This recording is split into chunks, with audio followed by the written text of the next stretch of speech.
والدي وأن أعمل صالحا ترضى وأصلح لي في ذريتي إني تبت إليك وإني من المسلمين. أما بعد فإن خير الحديث كتاب الله وخير الهدي هدي محمد صلى الله عليه وسلم وشر الأمور محدثاتها وكل محدثة بدعة وكل بدعة ضلالة والضلالة في النار. أعوذ بالله السميع العليم من الشيطان الرجيم. بسم الله الرحمن الرحيم. للرجال نصيب مما ترك الوالدان والأقربون وللنساء نصيب مما ترك الوالدان والأقربون مما قل منه أو قصر نصيبا مفروضا. وإذا حضر القسمة أولو القربى واليتامى والمساكين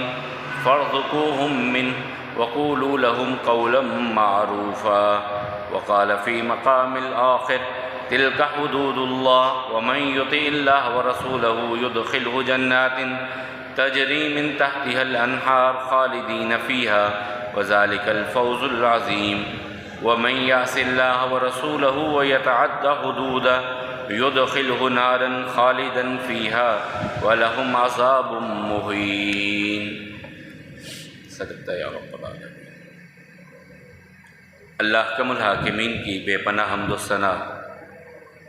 لاکھوں کروڑوں درود و سلام امام الانبیاء والمرسلین جناب محمد کریم علیہ تحیت و تسلیم پر، رحمت و مغفرت کی دعا صحابہ کرام، تابعین عظام، ائمہ مجتہدین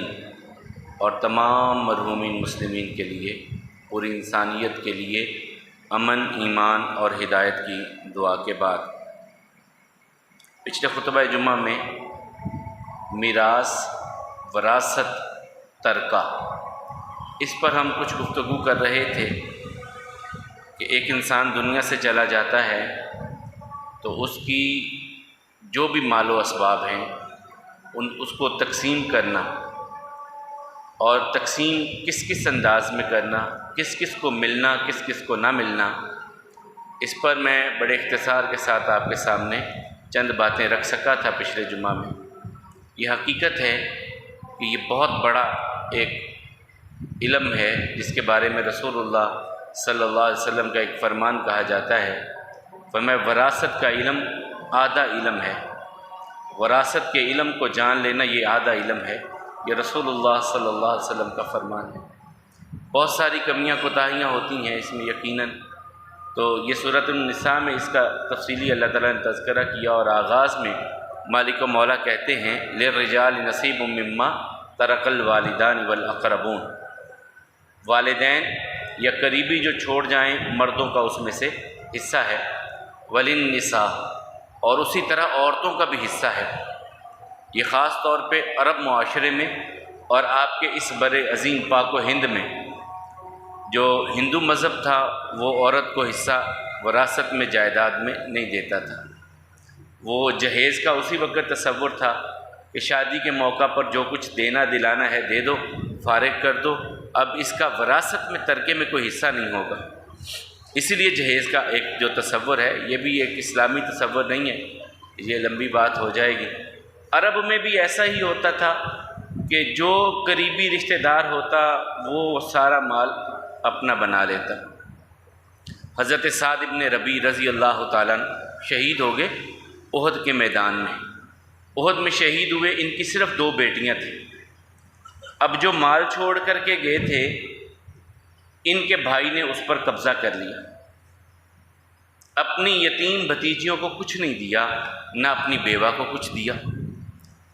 اب ان کی بیوہ شکایت لے کر کے آئیں رسول اللہ صلی اللہ علیہ وسلم کے پاس. یا رسول اللہ صلی اللہ علیہ وسلم، میرا خامد سعد بن ربیع جو آپ کے ساتھ احد میں لڑتے ہوئے شہید ہو گیا تھا، یہ اس کی 2 بیٹیاں ہیں. اس نے جو مال چھوڑا تھا اس کے بھائی نے قبضہ کر لیا، اپنی ان یتیم بھتیجیوں کو کچھ بھی نہیں دے رہا، یعنی انہیں اپنے باپ کی جائیداد میں سے کچھ بھی نہیں دے رہا. میں بیوہ ہوں، مجھے بھی کچھ نہیں دے رہا. تو رسول اللہ صلی اللہ علیہ وسلم سکتان، خاموش رہے اس کی اس بات کو سن کر. پھر اللہ تعالیٰ نے یہ آیات اتاری جو ابھی میں نے آپ کے سامنے پڑھی ہیں. للرجال نصیب مما ترک الوالدان والاقربون، مردوں کے لیے حصہ ہے جو اس کے والدین چھوڑ جائیں یا قریبی چھوڑ جائیں اس میں سے، اسی طرح عورتوں کا بھی حصہ ہے جو ان کے والدین چھوڑ جائیں قریبی چھوڑ جائیں، نصیبا مفروضہ مما قل منہ او کثر، اللہ تعالیٰ کہتے ہیں وہ مال تھوڑا ہو یا زیادہ، یہ بات نہیں ہے کہ مال تھوڑا ہے تو تقسیم کیا کریں، زیادہ ہے تو تقسیم کریں، نہیں، اللہ تعالیٰ کہتے ہیں وہ تھوڑا مال ہو تب بھی تقسیم کرو، وہ زیادہ مال ہو تب بھی اسے تقسیم کرو، نصیبا مفروضہ، یہ اللہ تعالیٰ کی طرف سے حصے فرض کر دیے گئے ہیں، اللہ تعالیٰ کہتے ہیں میری طرف سے فرض کر دیے گئے۔ اور یہاں پر ایک اور چیز کہی، وَإِذَا حَضَرَ الْقِسْمَةَ أُولُو الْقُرْبَى وَالْيَتَامَى وَالْمَسَاكِينَ فَارْزُقُوهُمْ مِنْهُ وَقُولُوا لَهُمْ قَوْلًا مَّعْرُوفًا، جب آپ وراثت تقسیم کرنے لگے، کوئی خاندان کے غریب یتیم مسکین کچھ اکٹھے ہو جائیں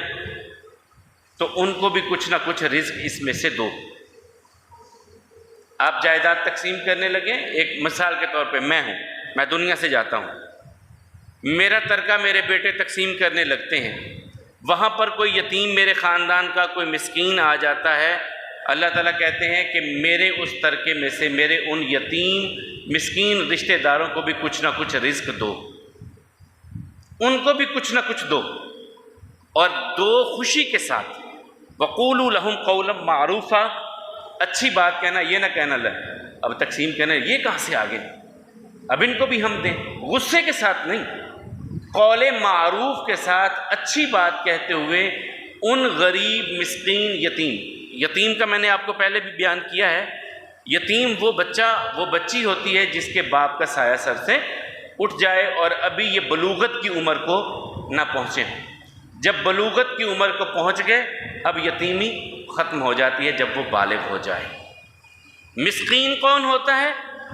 کہ جو بندہ محنت مزدوری کرتا ہے، مسکین کون ہوتا ہے؟ جو محنت مزدوری کرتا ہے لیکن اتنا نہیں کما پاتا کہ اپنی جائز ضروریات کو پورا کر سکے، یہ مسکین ہوتا ہے۔ اس کی دلیل سورہ کہف میں حضرت موسیٰ اور خضر کے واقعے میں، وہ جو کشتی چلانے والے تھے جن کی کشتی کو خضر نے خراب کر دیا تھا، کہا یہ مسکین لوگ ہیں، وہ محنت مشقت کرتے تھے لیکن اتنا نہیں کما پاتے تھے کہ اپنی جائز ضروریات کو پورا کریں، یہ مسکین ہوتا ہے۔ تو اللہ تعالیٰ کہتے ہیں وَإِذَا حَضَرَ الْقِسْمَةَ أُولُو الْقُرْبَى وَالْيَتَامَى وَالْمَسَاكِينَ، جب تقسیم ہونے لگے اور وہاں پر حاضر ہو جائیں، موجود ہوں قریبی یتیم مسکین، فَارْزُقُوهُم مِّنْهُ، انہیں اس میں سے کچھ رزق دو، وَقُولُوا لَهُمْ قَوْلًا مَّعْرُوفًا، اور اچھی بات ان سے کہو، اچھی بات ان سے کہو، ڈانٹو ڈپٹو نہیں ان کو۔ پھر آگے اللہ تعالیٰ نے کچھ اور یتیموں کا معاملہ ہے، وہ لمبی چلی جائے گی، آگے ہم تقسیم کی طرف آتے ہیں۔ پھر اللہ تعالیٰ فرماتے ہیں یوصیکم اللہ فی اولادکم للذکر مثل حظ الانثیین، اللہ تعالیٰ تمہیں وصیت کرتے ہیں۔ وصیت کے بارے میں بعض یہ ہمارے ہاں کہا جاتا ہے کہ زندہ بندہ کوئی بات کرے تو وہ نصیحت ہوتی ہے، جو گزر چکا ہو تو وہ اس کی بات وہ وصیت ہوتی ہے۔ یہ بھی ہماری اپنی بنائی ہوئی ایک تکلف ہے کہ وصیت اور نصیحت میں فرق کیا جاتا ہے، یہ تکلف ہے۔ اللہ حی القیوم ہے، اللہ تعالیٰ کہتا ہے یوصیکم اللہ فی اولادکم للذکر مثل حظ الانثیین، میں تمہیں وصیت کرتا ہوں۔ اللہ تو حی القیوم ہے۔ اب اگر ہم وہی جو ہم لیتے ہیں کہ وصیت جانے والے کی ہوتی ہے، نصیحت زندہ کی ہوتی ہے، تو اللہ تو حی القیوم ہے، اللہ کہتے ہیں میں تمہیں وصیت کر رہا ہوں، تو یہ خامخواہ کا تکلف ہے جو کیا جاتا ہے۔ تو اللہ تعالیٰ کہتے ہیں میں تم کو وصیت کرتا ہوں تمہاری اولاد کے بارے میں، للذکر مثل حظ الانثیین، لڑکے کو ملے گا 2 لڑکیوں کے برابر حصہ، لڑکے کو 2 لڑکیوں کے برابر حصہ ملے گا۔ فَإِن كُنَّ نِسَاءً فَوْقَ اثْنَتَيْنِ، اگر صرف بیٹیاں ہی ہوں اور 2 سے زیادہ ہوں تو اس بندے کی جائیداد کے 3 حصے کیے جائیں گے، 2 حصے ان بیٹیوں کو دے دیے جائیں گے، 1 حصہ اس کا جو قریبی ہوگا، بھائی ہے، اس کا کوئی اور ہے یا اس کا باپ ہے، ان کی طرف چلا جائے گا، بیوہ کو دے دیا جائے گا۔ جس طرح کہ سعد ابن ربی کا بھی میں نے کہا کہ رسول اللہ صلی اللہ علیہ وسلم نے پھر ان کو بلایا، سعد کے بھائی کو بلایا، کہ یہ اللہ تعالیٰ کے احکامات ہیں، تیرا بھائی شہید ہو چکا احد میں، تیری یہ 2 بھتیجیاں ہیں، تیری یہ بیوہ ہیں، اب اس میں سے پہلے تو 8واں حصہ اپنی بیوہ بھاوج کو دے، اور باقی اپنی بہنوں اپنی بھتیجیوں کو 2 حصے دے، اور باقی جو بچے وہ تیرے لیے ہے، تو اس کا بھائی ہے، قریبی رشتہ دار ہے، سب سے قریبی عصبہ ہے، اب یہ تیرا ہے، لیکن پہلے یتیم بھتیجیوں کا اور اپنی بھاوج کو حصہ دے کر کے باقی جو بچے گا وہ تیرا ہوگا۔ اگر ایک انسان فوت ہو جاتا ہے، صرف ایک ہی بیٹی ہے اس کی، صرف ایک بیٹی ہے اور کوئی اولاد نہیں، اللہ تعالیٰ کہتے ہیں کہ اس بیٹی کو اس کے ترکے میں سے آدھا دے دو، بیوہ کو دے دو اس کا 4تھا حصہ، اور باقی جو بچے وہ اس کے قریبی عزیز جو ہیں ان میں تقسیم کر دیا جائے گا، وہ حقیقی بھائی ہوں یا اس کے چچا کے بیٹے ہوں، وہ جس طرح بھی جو بھی سب سے قریبی ہوگا ان میں وہ تقسیم کر دیا جائے گا۔ اور پھر فرمایا وَلِأَبَوَيْهِ لِكُلِّ وَاحِدٍ مِّنْهُمُ السُّدُسُ، والدین کا ماں اور باپ کا حصہ ایک جتنا ہے، جتنا باپ کو حصہ ملنا ہے اتنا ہی ماں کا اللہ تعالیٰ نے حصہ رکھا۔ کل اثاثے میں سے، مثلا میرے 1 کروڑ کے اثاثے ہیں، اس میں سے میری ماں کو جتنا ملے گا اتنا ہی میرے باپ کو، جتنا میرے باپ کو اتنا میری ماں کو، وہ تقریباً بن جاتا ہے 17.25 لاکھ کے قریب میری ماں کو، اور اتنا ہی میرے باپ کو ملے گا۔ یہ اللہ تعالیٰ کی تقسیم ہے، 6واں حصہ میرے باپ کو، 6واں حصہ میری ماں کو ملے گا، یہ اللہ تعالیٰ کہتے ہیں فَلِأَبَوَيْهِ لِكُلِّ وَاحِدٍ مِّنْهُمَا السُّدُسُ، والدین کو دونوں میں سے علیحدہ علیحدہ، یعنی دونوں کو 6واں حصہ کر کے علیحدہ علیحدہ نہیں کرنا، دونوں کے لیے 6واں حصہ بنانا ہے اس میں سے۔ فَإِن لَّمْ يَكُن لَّهُ وَلَدٌ وَوَارِثَهُ أَبَوَاهُ فَلِأُمِّهِ الثُّلُثُ، ایک آدمی فوت ہو گیا، اس کی اولاد ہے ہی نہیں، ماں باپ دونوں ہیں، اب اللہ تعالیٰ کہتے ہیں اس کے 3 حصے کرو، 1 حصہ ماں کو دے دو، 2 حصے اس کے باپ کو دے دو، یہ ماں اور باپ میں تقسیم ہو جائے گا، کسی اور کی طرف نہیں جائے گا۔ ہاں اگر بیوہ ہے تو اس کا حصہ ہوگا، اگر بیوہ نہیں ہے تو ماں اور باپ دونوں میں چلی جائے گی جائیداد، کسی اور کی طرف نہیں جائے گی۔ فَإِن كَانَ لَهُ إِخْوَةٌ فَلِأُمِّهِ السُّدُسُ، اگر بھائی ہیں تو پھر اس صورت میں ماں کے لیے 6واں حصہ ہو جائے گا، مِن بَعْدِ وَصِيَّةٍ يُوصِي بِهَا أَوْ دَيْنٍ، وصیت کے پورا کرنے اور قرض کے اتارنے کے بعد۔ آباؤکم و ابناؤکم لا تدرون ایہم اقرب لکم نفعا، تم نہیں جانتے کہ والدین اور اولاد تم میں ان دونوں میں سے تمہیں فائدہ دینے والے کون ہیں، تم نہیں جانتے تمہارے لیے فائدہ مند کون ہیں، یہ اللہ تعالیٰ کی طرف سے کہا گیا۔ فریضۃ من اللہ ان اللہ کان علیما حکیما، یہ اللہ تعالیٰ نے تمہارے لیے فرض کر دیا ہے، اور اللہ تعالیٰ حکمت والے بھی ہیں، جاننے والے بھی ہیں۔ پھر آگے بیوی کی طرف سے حصے کی تقسیم آ گئی، ایک عورت فوت ہو جاتی ہے، وہ مال چھوڑتی ہے، اس مال کو کیسے تقسیم کیا جائے گا؟ ہمارے ہاں اس میں بہت ساری گنجلیں ہیں اس معاملے میں 1-2 چیزیں آپ کے سامنے بھی رکھتا ہوں کہ مثال کے طور پہ ہم بیٹے کی شادی کرتے ہیں، ہم نے 10 تولے زیور دیا، 5 تولے حق مہر لکھ دیا، 5 تولے کے بارے میں ہمیں پتہ ہی نہیں ہم نے اسے گفٹ دیا ہے، امانت دی ہے، کیا دیا ہے۔ یہ پہلے سے معاملہ کلیئر ہونا چاہیے کہ 10 تولے بہو کو زیور ڈالا ہے، 10 تولے اس کو دے دیا ہے، یا اس میں سے 5 حق مہر ہے، وہ تو ہے ہی اس کا، اب جو باقی 5 ہے وہ اسے گفٹ کے طور پہ دے رہے ہیں، اسے امانت کے طور پہ دے رہے ہیں، یا اپنے جو ہے وہ شومنٹ کے لیے، اپنی نمود و نمائش کے لیے پہنا رہے ہیں، ہمیں پتہ ہی نہیں ہوتا اس بارے میں۔ یہ ذہنوں میں پہلے باتیں کلیئر ہونی چاہیے۔ اگر تحفے کے طور پر ہم نے بہو کو دیا ہے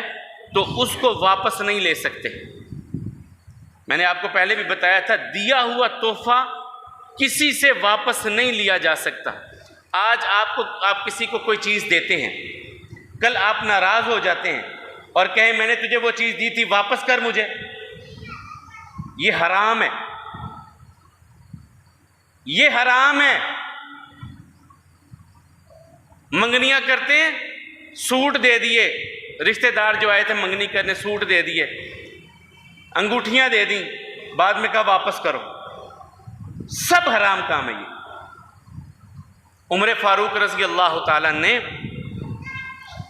کسی ساتھی کو، اپنے دوست کو، ایک گھوڑا تحفے میں دیا، کہا یار جہاد کرو گے ثواب ملے گا، یہ گھوڑا لے جاؤ۔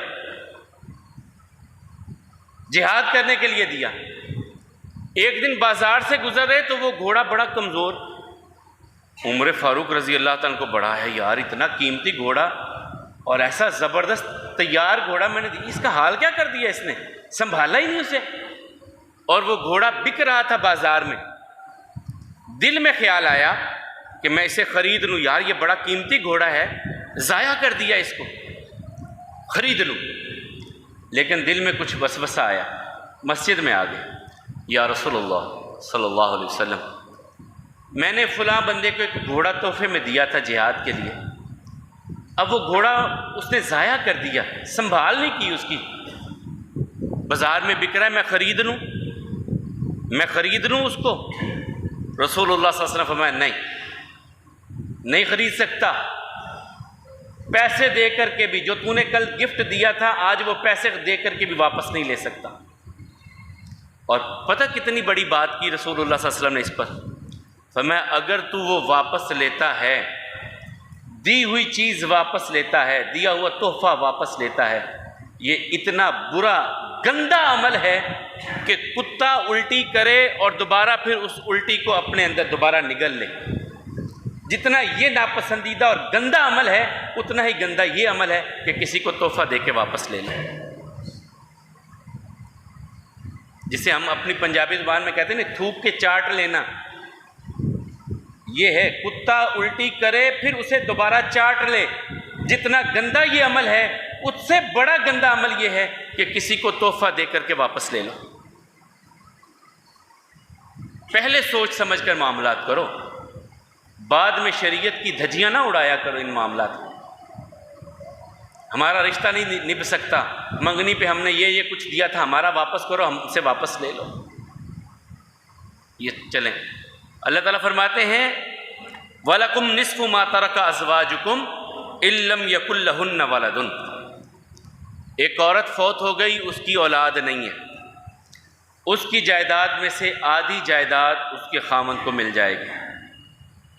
اور باقی آدھی اس کے والدین اور اس کے بھائیوں کی طرف چلی جائے گی۔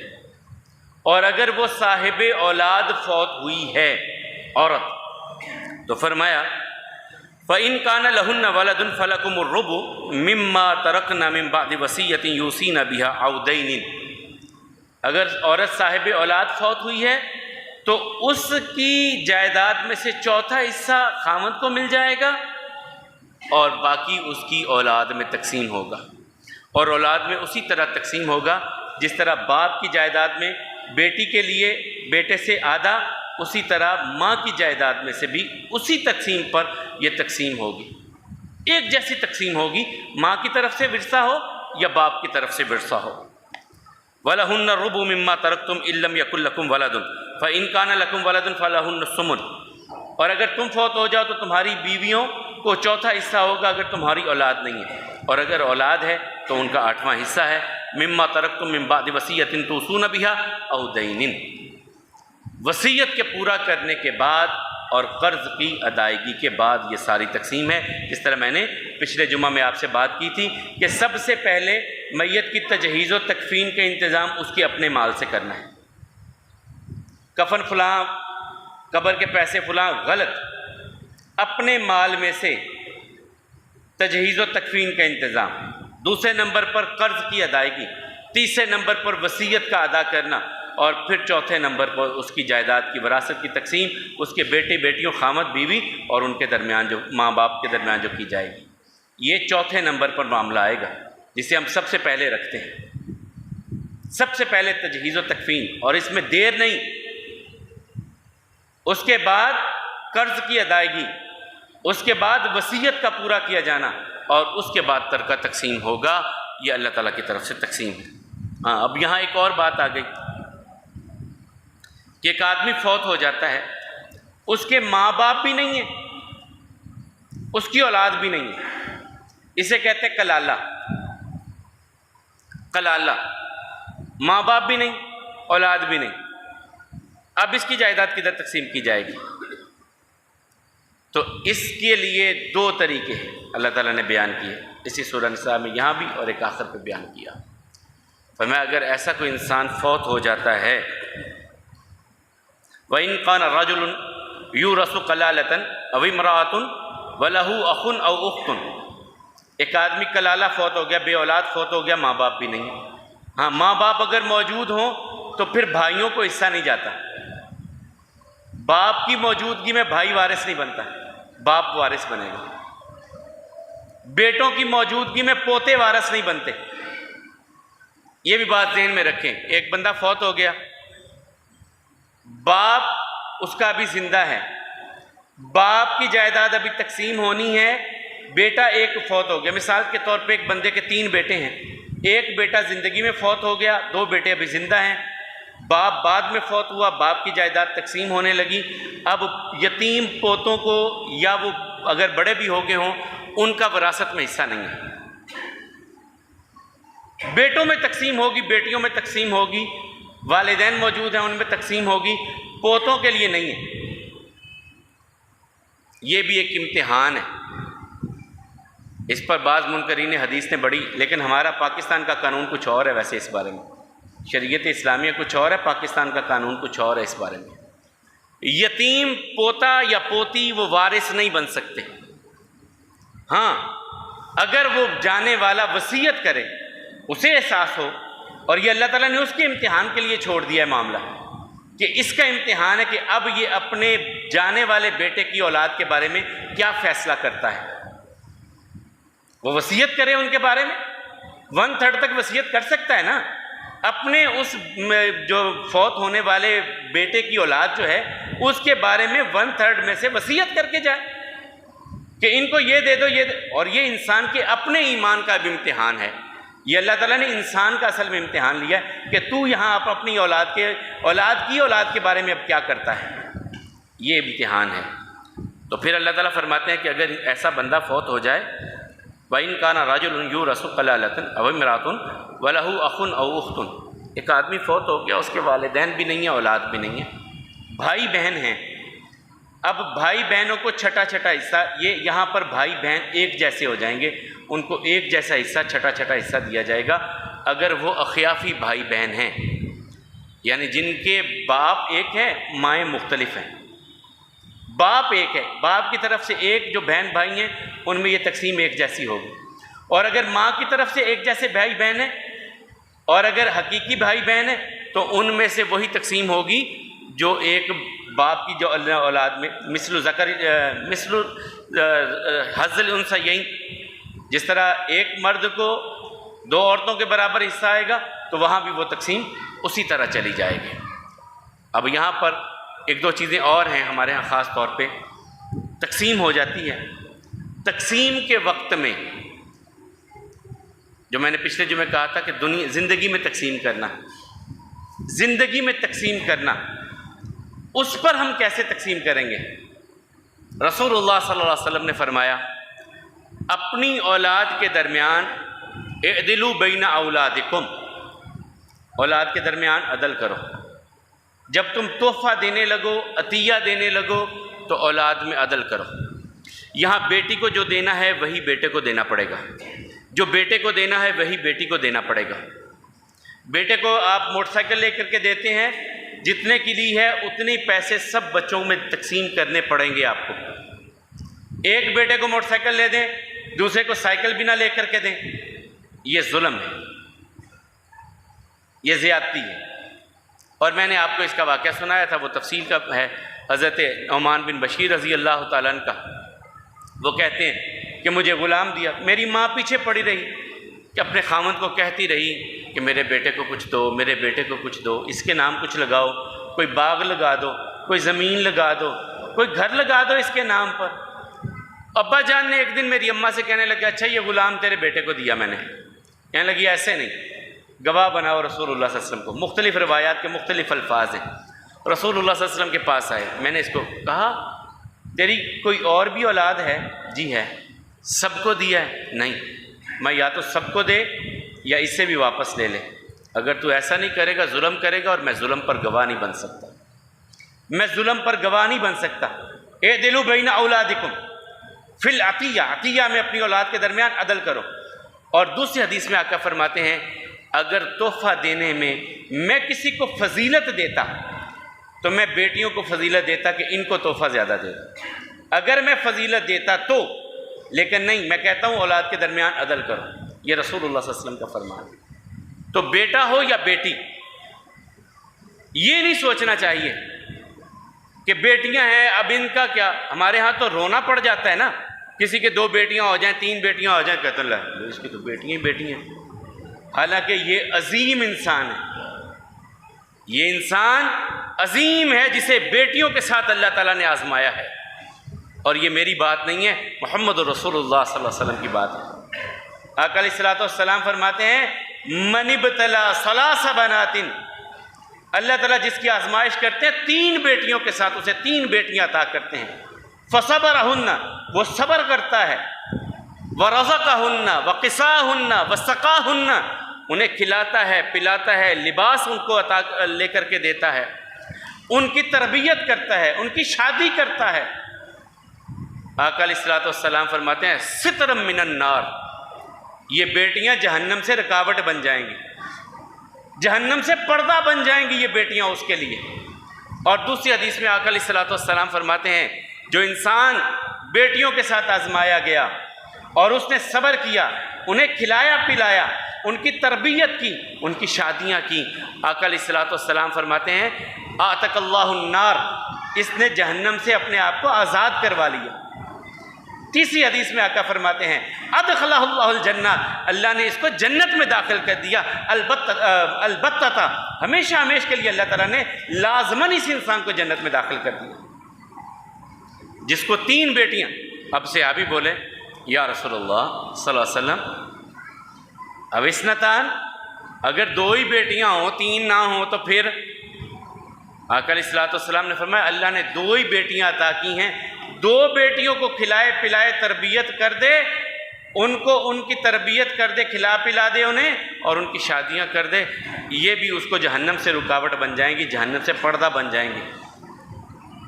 پھر صحابی نے سوال کیا یا رسول اللہ صلی اللہ علیہ وسلم اگر صرف اللہ ایک ہی بیٹی دے دے؟ فرمایا ایک بیٹی اللہ دے دے، اور یہ تو کافروں کا اللہ نے عمل بتایا ہے، اذا بشر احدهم بالانثى ظل وجهه مسودا وهو قزیم، جب ان کو کوئی آ کے کہتا ہے نا تیرے بیٹی ہوئی ہے، تجھے اللہ نے بیٹی دی ہے، ظل وجهه مسودا وهو قزیم، ان کے چہروں کے رنگ بدل جاتے ہیں، کالے رنگ ہو جاتے ہیں، اللہ بیٹی ہو گئی۔ یتوارا من القوم، چھپتے ہیں لوگوں سے کہ لوگ کیا کہیں گے کہ بیٹی پیدا ہوئی ہے، چھپتے ہیں۔ اللہ تعالیٰ کہتے ہیں چھپتا ہے لوگوں سے، کیا کہے، لوگوں کو کیا بتائے کہ بیٹی ہو گئی ہے۔ اب وہ فیصلہ کرتا ہے کہ 2 میں سے ایک کام مجھے کرنا ہے۔ یہ کافروں کی اللہ تعالیٰ مثال بیان کرتے ہیں۔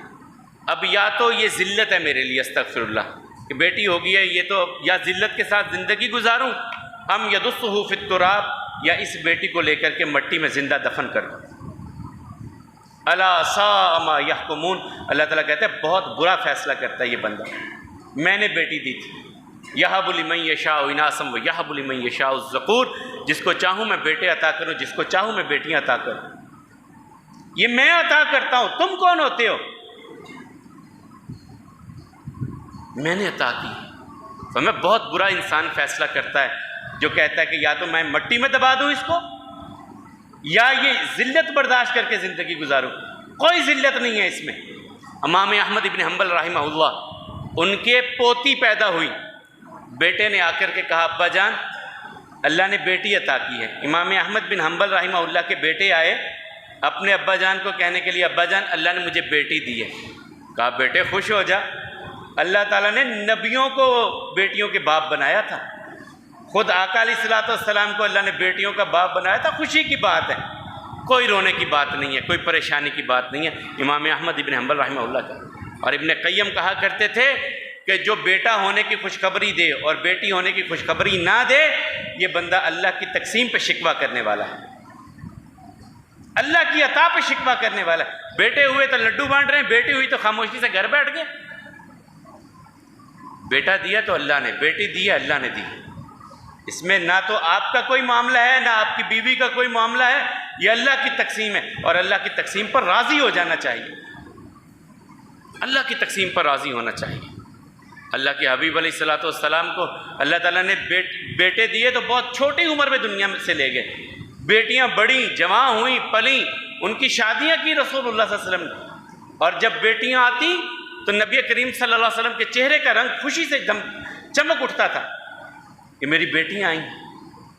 ایک ایسا ہی موقع تھا نا کہ داماد گرفتار ہو کر کے آئے بدر کے میدان میں، رسول اللہ صلی اللہ علیہ وسلم کے سب سے بڑے داماد ابی العاص گرفتار ہو کر کے آئے، تو بیٹی نے ہار بھیجا جو آقا نے شادی پر اپنی بیٹی کو ماں خدیجہ نے اپنی بیٹی کو دیا تھا، وہ ہار بھیجا، ابا جان یہ فدیہ لے لیں، میرے خامد کو چھوڑ دیں۔ اب وہ ہار دیکھ کر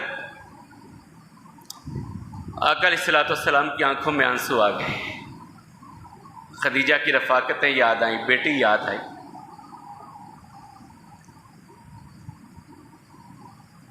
رو پڑے، کہا میرے ساتھیوں اگر اجازت دو تو میں اپنی بیٹی کو یہ ہار واپس کر دوں۔ کہا یا رسول اللہ صلی اللہ علیہ وسلم ہم سے اجازت لینے کی کیا ضرورت ہے آپ کو، آپ بڑے ہیں، فیصلہ کیجئے، آپ کا فیصلہ ہے۔ پھر بیٹی فوت ہوئی، یہ زینب رضی اللہ تعالیٰ سب سے بڑی، آقا علیہ الصلوۃ والسلام بلایا ام عطیہ کو، ام عطیہ میری بیٹی کو غسل دو، اور جب غسل دے دینا مجھے بتانا۔ ام عطیہ کہتی ہم نے غسل دیا، یا رسول اللہ صلی اللہ علیہ وسلم غسل دے دیا آپ کی بیٹی کو، اپنی چادر دی، میری بیٹی کو میری چادر میں کفن دو، میری بیٹی کو میری چادر میں کفن دو۔ پھر بیٹی فوت ہوئی، حضرت رقیہ خود جنازے کے لیے کھڑے ہوئے۔ پھر فاطمہ رضی اللہ تعالیٰ عنہ کے بارے میں کتنی بڑی باتیں، آخری وقت میں آقا علیہ الصلوۃ والسلام نے بلایا، فاطمہ کو بلاؤ۔ سیدہ عائشہ رضی اللہ تعالیٰ کہتی ہیں کہ آقا علیہ الصلوۃ والسلام بڑی شدت کی تکلیف لیٹے ہیں، حضرت فاطمہ آئی ہیں تو ان کو قریب کیا، کہنے لگی ابا جان آپ کتنی درد میں ہیں، کتنی تکلیف ہے آپ کو، اتنا بخار ہے؟ کہا بیٹی بات سن، قریب کیا، ایک بات کی تو وہ رونے لگے، پھر انہیں قریب کیا، پھر دوبارہ بات کی، وہ مسکرا پڑی۔ حضرت عائشہ کہتی ہیں میں نے پوچھا فاطمہ آقا نے کیا کہا؟ کہا نہیں کچھ نہیں۔ جب رسول اللہ صلی اللہ علیہ وسلم دنیا سے چلے گئے، ایک دن حضرت عائشہ نے پھر بٹھا لیا، فاطمہ جو میرا تجھ پر حق ہے ایک ماں ہونے کی حیثیت سے، میں تجھ سے سوال کرتی ہوں، اس دن آقا نے تم سے کیا کہا تھا کہ تو رو پڑی تھی، پھر کچھ کہا تھا تم مسکرائی تھی؟ کہا تھا مجھے ابا جان نے کہا تھا لگتا ہے میرا آج آخری دن ہے، میں جانے والا ہوں۔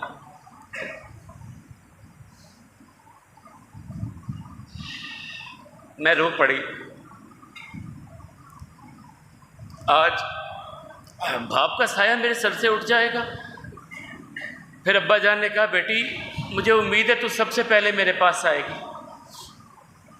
اور تو جنت کی عورتوں کی سردار ہے۔ یہ تھا رویہ رسول اللہ صلی اللہ علیہ وسلم کا بیٹیوں کے ساتھ۔ ہم بیٹیوں کو بوجھ سمجھتے ہیں، ہم جائیدادوں میں حصہ نہیں دیتے ان کو۔ شادی پہ تیرے لیے ہم نے یہ کر دیا تھا، جہیز بنا کر کے دے دیا تھا، اب تیرا کوئی حصہ نہیں ہے، اب تو حصہ مانگے گی تو ہمارے دروازے تیرے لیے بند ہو جائیں گے۔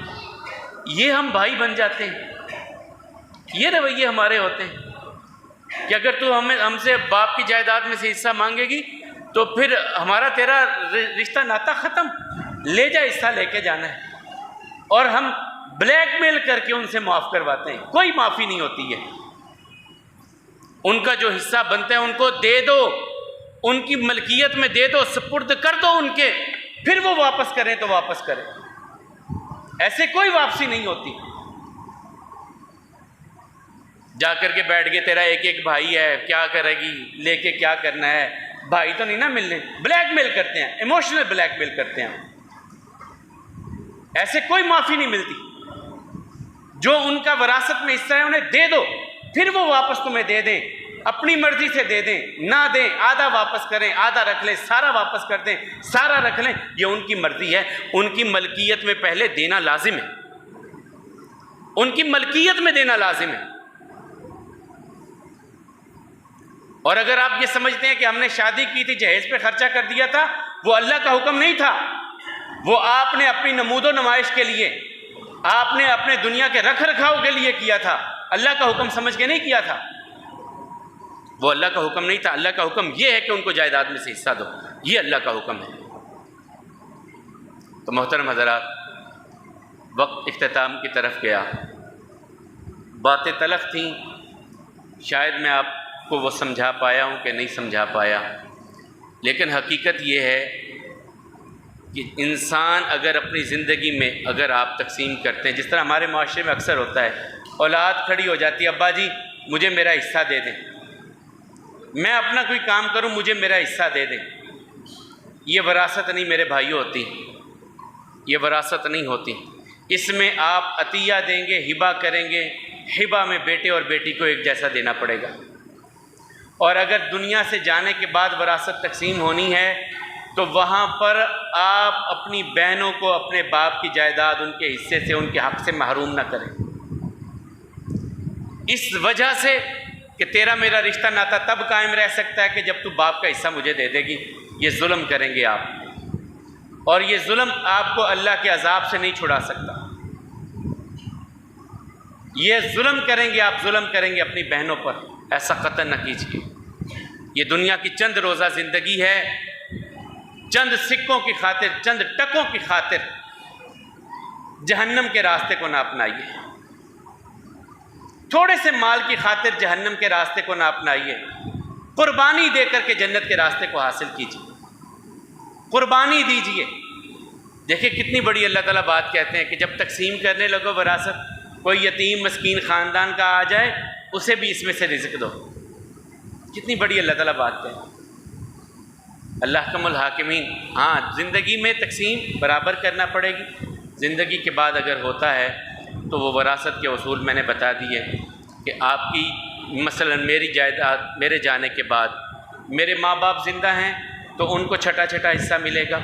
میری بیوہ کو 8واں حصہ ملے گا، اور میرے بچوں کو للذکر مثل حظ الانثیین۔ اگر بیٹے بیٹیاں ہیں تو بیٹے کو مثال کے طور پہ 1 روپیہ ملتا ہے، بیٹی کو 8 آنے اس میں سے ملیں گے۔ یہ اللہ تعالیٰ کی طرف سے تقسیم ہے، اللہ تعالیٰ کی طرف سے فرض کیا گیا ہے۔ اور تقسیم میں سب سے پہلے بات پھر اسی کی طرف کہ سب سے پہلے تجہیز و تکفین کا انتظام انسان کے اپنے مال سے، دوسرا قرض کی ادائیگی، تیسرا اس کے بعد وصیت کا پورا کیا جانا، اور چوتھے نمبر پر جو باقی بچ جائے وہ تقسیم کیا جائے گا۔ قرض پہلے ادا کیا جائے گا،